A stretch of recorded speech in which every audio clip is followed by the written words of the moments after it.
Bismillahirrahmanirrahim. Assalamualaikum warahmatullahi wabarakatuh.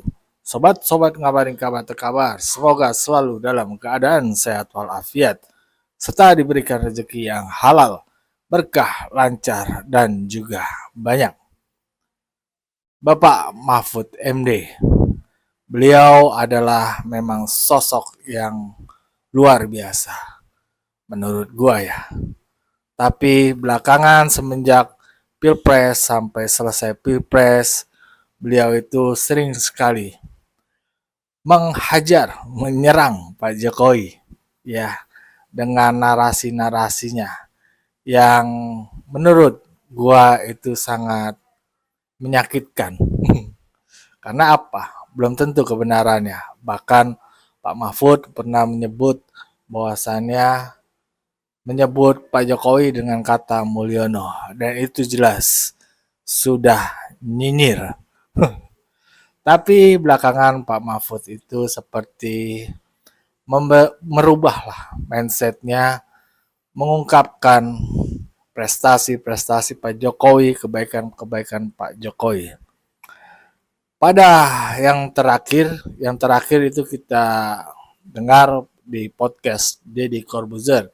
Beliau memberikan pandangannya, pendapatnya, dan fakta kebenarannya saat beliau bekerja bersama Presiden Jokowi. Bahwasannya Pak Jokowi memang kerjanya sangat luar biasa dan bermanfaat buat negara ini. Apa yang beliau lakukan sangat bermanfaat buat negara. Beliau juga dalam podcastnya bersama Luhut bin Sarpanjaitan memberikan cerita persahabatan mereka berdua ya. Tapi ada momen yang menurut gua Pak Mahfud itu sepertinya harus kena ya, paham ya, dan berpikir uh, lagi ya tentang hal-hal yang pernah beliau sampaikan ya. Artinya di situ Opung Luhut itu menjelaskan bahwasannya ya dalam perbedaan kita ya biasa, tapi jangan sampai dendam, itu yang bahaya. Nah, kata dendam ini sepertinya banyak orang tuh atau pendukung Pak Jokowi pahamlah Pak Mahfud itu sepertinya dendam kepada Pak Jokowi, entah karena kalahnya beliau atau tidak didukungnya beliau kita nggak tahu ya. Yang tahu hanya Pak Mahfud sendiri ya. Tapi Pak Mahfud mengatakan bahwasannya tidak pernah ada masalah dengan Pak Jokowi. Itu hanya sebuah kritikan dari dirinya kepada pemerintahan zaman Pak Jokowi. Nah ini gue bakal bagikan video uh, Pak Luhut bercerita bersama dengan Pak Mahfud dan Pak Mahfud di podcast Deddy Corbuzier. Mari kita simak videonya. Let's go. Dan saya pikir apa yang disampaikan Presiden Prabowo di Sentul kemarin itu sangat doable. Sangat doable. Jadi negara yang kaya gini, hasilnya itu harus ada dalam negeri kita. Sekarang, mana pernah cadangan devisa kita 151 billion dolar. Sekarang ini kan. Dan ini angka terus akan naik. Pak, ya? Ya, bahwa kita masih ada masalah di sana sini, ya pastilah. Jadi kalau kita mau segera, saya kira ya kita semua harus kompak. Makanya kalau kita beda, tadi Pak Mahfud udah bilang, ya kita beda, masa terus-terusan beda. Yeah.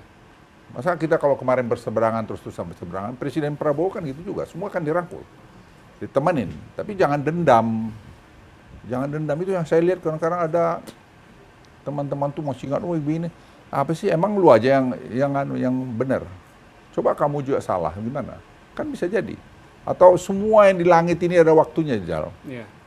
Semua ada waktunya. Jadi dulu lu berkuasa betul, tapi sekarang waktunya sudah mulai fading. Saya merasa, saya udah 77 tahun, saya harus about time. Ya. Jadi kita kadang-kadang yang ini merasa bahwa aku yang bikin kau, lantas kau harus nurut terus sama aku. Ya, nggak bisa begitu dong. Jangan pernah begitu. Nggak pernah berpikir begitu. Akhirnya kita jadi musuhan. Padahal membangun negara ini nggak bisa musuhan, berkawan. Saya lihat Presiden Prabowo, dia bilang sama saya, dia bilang, Bang, ngapain kita bermusuhan, Bang? Gitu. Terangkul aja semua. Dan saya lihat bagus. Dan spirit itu saya pikir yang harus kita kembangkan di Republik ini. Ya, pertemanan, persahabatan. Kita beda boleh ngomong baik-baik. Saya dengan Pak Mahfud, ya kami beda waktu kemarin Pilpres. Sekarang kita dulu lagi makan goreng pisang, beliau. Saya bilang, Pak. Ini contoh yang luar biasa nih Pak. Ya Pak Mahfud kemarin masih mau datang ke rumah saya berapa hari yang lalu lah ya. Dia bilang gini, Pak, urusannya apa? Saya bilang. Ini Pak masih politik, Kau datang saja, kalau nggak ada urusan politik, kesini aja. Makan goreng pisang kita singkong. Telo udah nunggu gitu Pak ya. Bapak sendiri gimana? Kan sekarang Bapak nggak ada di dalam pemerintahan ya Pak ya? Ya, Ya, Bapak berarti bebas nih, udah bebas, alhamdulillah bebas. bebas, nggak ada pemerintahan. Pemerintahan Pak Jokowi sudah berakhir kemarin. Ya, gitu. Nah, kalau menurut Bapak kan banyak sekarang orang yang bilang negatifnya Pak Jokowi. Jokowi, ya. Nah, ada nggak Pak positifnya Pak Jokowi Pak? Ya mulai dari saya aja. Ketika saya dulu dicalonkan sebagai cawapresnya beliau, saya tidak melakukan pendekatan lobby apapun dan ketika diberitahu, saya iya. Tidak ada deal apapun. Alasannya karena Pak Mahfud baik gitu kira-kira. Karena disampaikan oleh Pak Pratikno, Pak Teten, dan Pak Pramono Anung. Gitu. Sudah konkret pada waktu itu. Dan sesudah itu tidak jadi, Pak Jokowi nyatakan ke saya, Pak Mahfud, memang saya yang minta Pak Mahfud. Saya nyuruh anak-anak minta Pak Mahfud. Tapi tadi gagal. Karena apa? Karena partai-partai minta calon lain. Saya bukan pimpinan partai, jadi ya sudah biar berjalan dengan baik. Nanti Pak Mahfud tetap bersama saya. Bagi saya secara pribadi baik, tapi yang baik dalam arti visinya itu, ini, begitu saya menjadi Menko Polhukam, ingat nggak dulu ada pembubaran P4D namanya, ya, panitia pengarah pembangunan daerah. Itu ada di pokoknya P4D singkatnya apalah Pak panjangannya. Itu tugasnya apa tugasnya? Tugasnya adalah membimbing daerah agar di dalam menyusun anggaran-anggaran proyek itu tidak terjadi korupsi. Oke. Bagus kan isinya? Bagus. Tapi di dalam prakteknya, jaksa-jaksa ini banyak yang memeras. Kamu saya buat keluar bahwa ini proyeknya udah benar, tapi harus bayar. Loh, ini kan tujuannya untuk Loh iya kan? membenarkan, iya kan? Iya, tujuannya membimbing, tapi harus bayar. Ada juga kepala daerah yang kemudian korupsi besar-besaran, lalu minta keterangan dari jaksa bahwa ini sudah diarahkan oleh jaksa, ya kan? Ditemukan oleh KPK. KPK mengusulkan agar P4D itu dibubarkan. Disitulah saya usul ke Kejaksaan Agung. Ya ada pembubaran, tapi ada resistensi bahwa ini penting agar negara ini pemerintah daerah tidak jelek, tidak sembarangan korupsi gitu. Terus saya bilang Pak Jokowi. Pak Jokowi tanya Pak Mahfud gimana ya? Oh, Bapak langsung ngomong ke Pak Jokowi? Iya.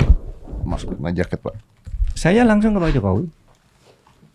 Iya Pak, ini seharusnya P4D ini aspirasinya dan surat resmi dari KPK ini harus dibubarkan. Tapi di Kejaksaan kayaknya alot gitu. Kejaksaan Agung belum bertindak tegas tentang ini. Ya udah, kumpulkan aja, kumpulkan. Jaksa seluruh Indonesia, Kak Kajati bersama Kejaksaan Agung. Di antara pengarahan itu Pak Jokowi bilang, P4D supaya dibubarkan secepatnya. Wow. Agar tidak terjadi korupsi. Pidatonya ketika mengumpulkan Polri dan jaksa serta kepala daerah se-Indonesia di Sentul, itu saya tahu cara-cara Anda berkorupsi, akan saya gigit sendiri Anda gitu. Tegas, bagus, dan itu benar, tulus itu, bukan dibuat-buat. Saya tahu itu bagus. Sehingga pada waktu itu mulai ada ketertiban, jaksa pada takut, polisi pada takut. Ini lagi pidato Pak Jokowi di Bali ya. Dia bilang begini, saya minta kepada Pangdam, Kapolda, Kodim, Kapolres, kalau diangkat menjadi pejabat baru di satu daerah, jangan sowan ke preman. Iya. Saya ingat kan? Karena pada waktu itu polisi itu langsung banyak yang langsung ngayomi preman, dapat setoran, premannya meres ke rakyat. Mengatasnamakan saya dekat dengan polisi loh. Kalau nggak salah ada satu polisi juga yang kena. Iya. Itu pidato Pak Jokowi itu bagus, polisi takut. Gitu. Dulu kalau saya lihat Pimpinan Polri kalau pidato di depan presiden tangannya gini loh, gemeter loh. Saya lihat sendiri itu dan ada di TV. Itu tuh kok gemeter tuh Pak itu gitu. Gitu. Karena pada waktu sedang ada kasus dan Pak Jokowi marah lalu dikumpulkan suruh laporan nih tangannya ini nih. Kata gemeter. Jadi bagus Pak Jokowi itu ditakuti di situ. Kasus Sambo. Kalau Pak Jokowi motong enggak jadi. Tapi saya komunikasi terus ke istana bahwa Sambo ini harus dibuka. Saya didorong kasus pencucian uang. Saya di backing oleh Pak Jokowi. Buka Pak Mahfud kalau begitu. Kasus undang-undang perampasan aset, semangat. Berarti Pak Jokowi. Pak Jokowi banyak baiknya dong, Pak. Iya, betul. Ini di situ. Jadi kalau Bapak bicara Pak Jokowi bagus-bagus, penyelesaian soal HAM juga jalan. Gitu, sudah bertahun-tahun di ini. Jalan. Bahwa tidak selesai itu ya memang masalahnya sulit dan Ya, saya memang meyakini sulit. ada yang tidak bisa diselesaikan dan harus dijawab oleh undang-undang menurut saya untuk ditutup atau apa ya, atau diubah undang-undangnya bahwa undang-undang pelanggaran HAM itu kan gini loh Pak. Kasus pelanggaran HAM berat itu tidak ada daluarsanya. Kalau perkara biasa kan 18 tahun tidak selesai ditutup. Selesai, betul.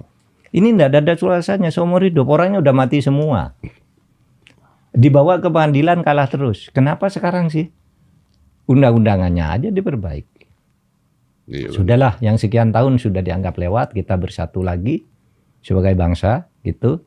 Yang sudah dibawa ke pengadilan tidak terbukti, juga dianggap selesai dan tidak lewat. Misalnya dibuat undang-undang begitu kan bisa. Saya nggak tahu Pak Mahfud setuju sama saya apa enggak ya. Saya nggak mengatakan semua, tapi menurut saya ada beberapa pelanggaran HAM gitu ya, Ya. yang mungkin terjadi ini di semua negara. Saya pernah baca satu buku apa gitu.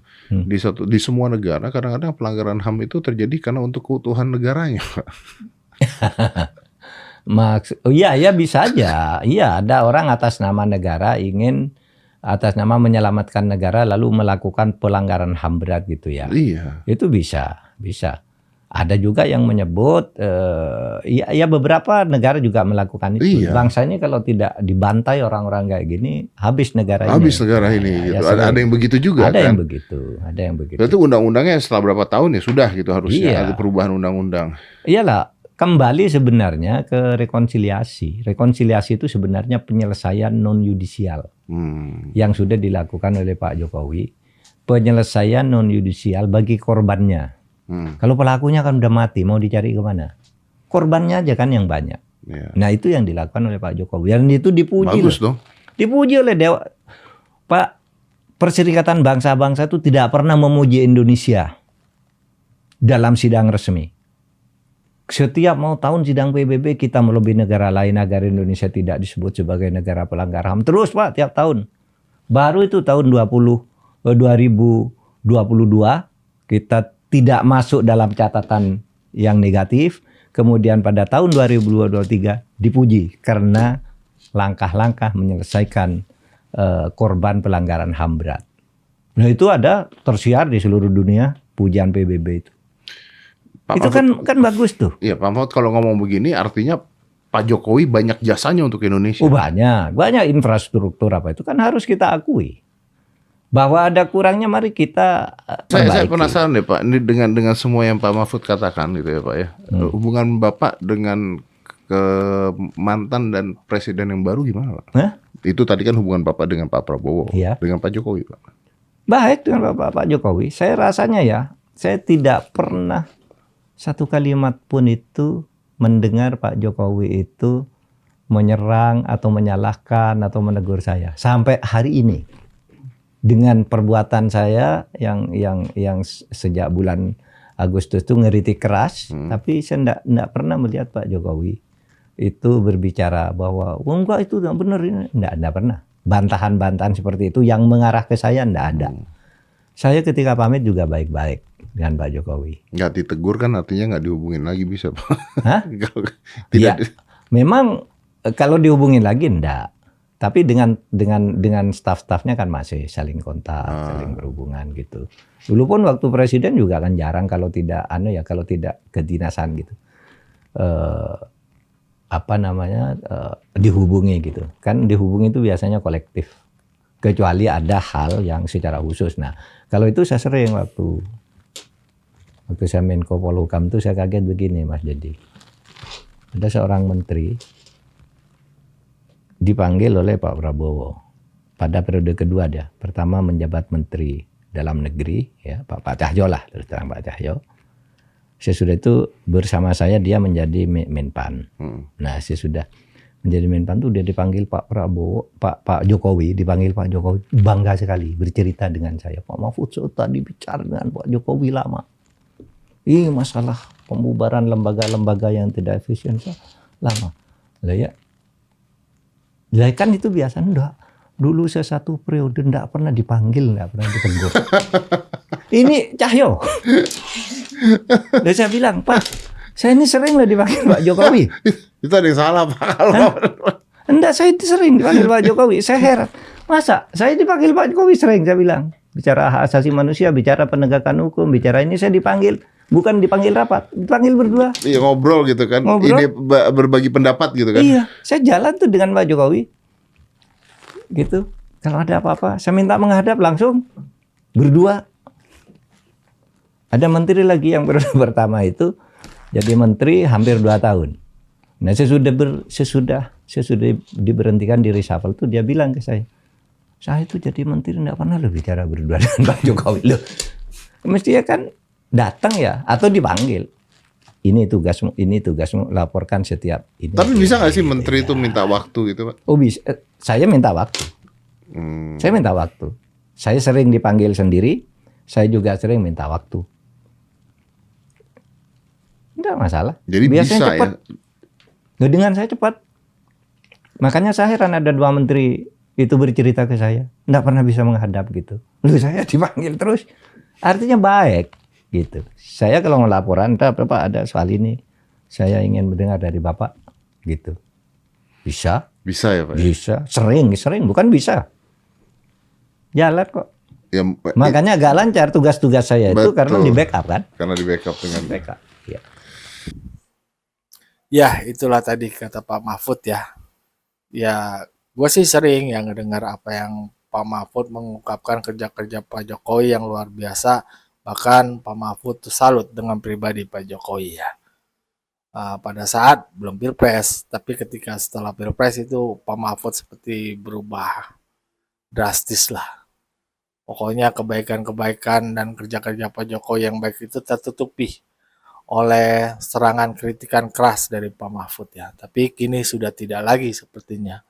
Pak Mahfud sudah kembali lagi mungkin. Ya. Tapi bagaimanapun Pak Mahfud itu banyak jasanya juga kepada negeri ya. Ya, bagaimana menurut pandangan sobat-sobat nih? Berikan pandangannya di kolom komentar. Wassalamualaikum warahmatullahi wabarakatuh.